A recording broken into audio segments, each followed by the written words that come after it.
Sahabat setia Gomor yang dikasih Tuhan, Shalom. Wah, kita jumpa lagi Brother Wilson. Terima kasih Brother. Brother sekarang datang untuk bimbingan rohani. Namun saya undang juga untuk memberikan siraman rohani bersama dengan kita hari ini di hari Sabtu 19 September 2020. Mari kita siapkan hati kita untuk mendengarkan kabar sukacita Tuhan hari ini. Haleluya, haleluya, haleluya. Haleluya, haleluya, haleluya.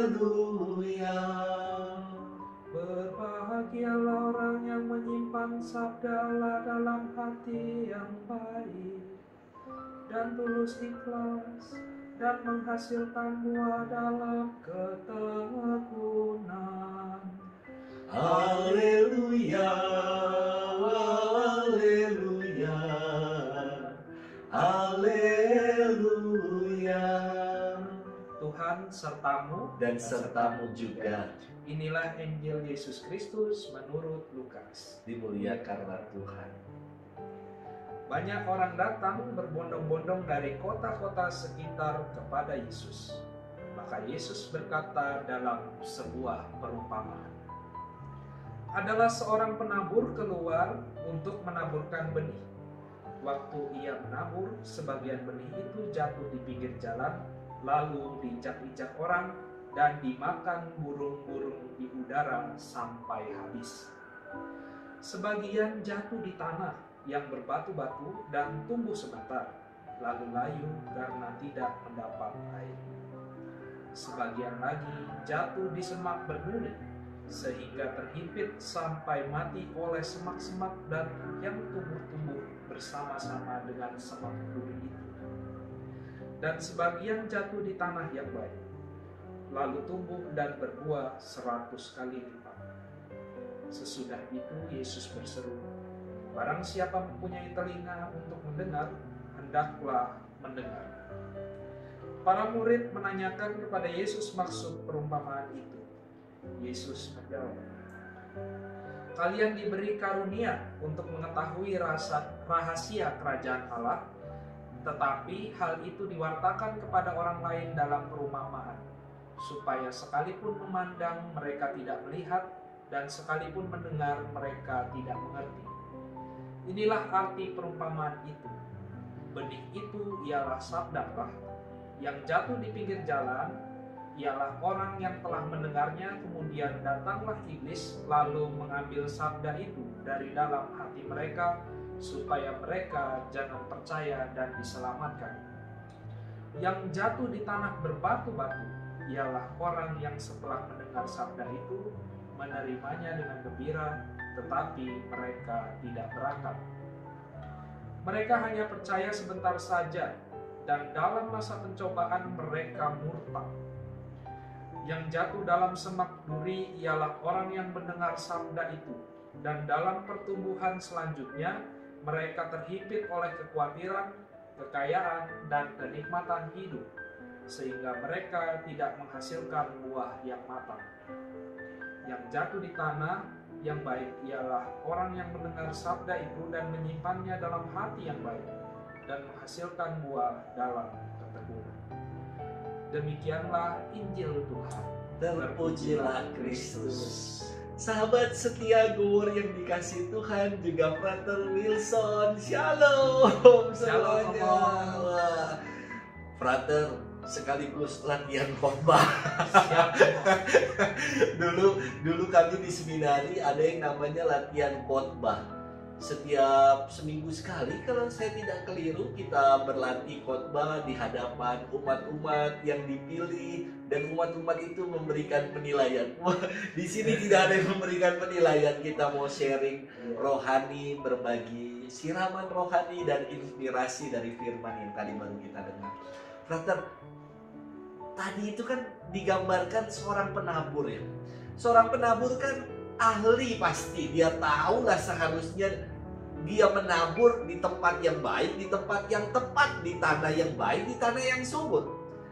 Kenapa ini sang penabur ini kok dia malah menabur di pinggir jalan, malah dia menabur di semak berduri, di tanah yang berbatu?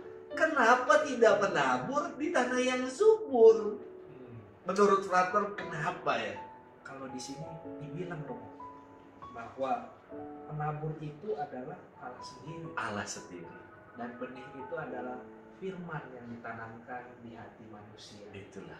Maka Allah itu sebagai penabur nggak milih-milih, nabur dimanapun. That's right. Ya kan? Di hati Romo, di hati saya, bahkan di hati siapapun, ya kan. Maka kalau ada kalimat yang mungkin dinyatakan di Mazmur tuh, kalau Tuhan itu menurunkan hujan bukan hanya untuk orang baik, tapi juga orang jahat. Iya.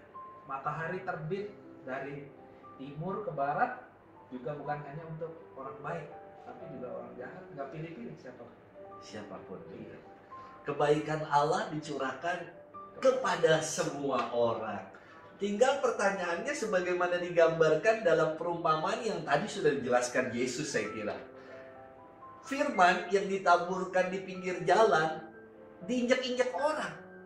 Mudah sekali diambil oleh iblis.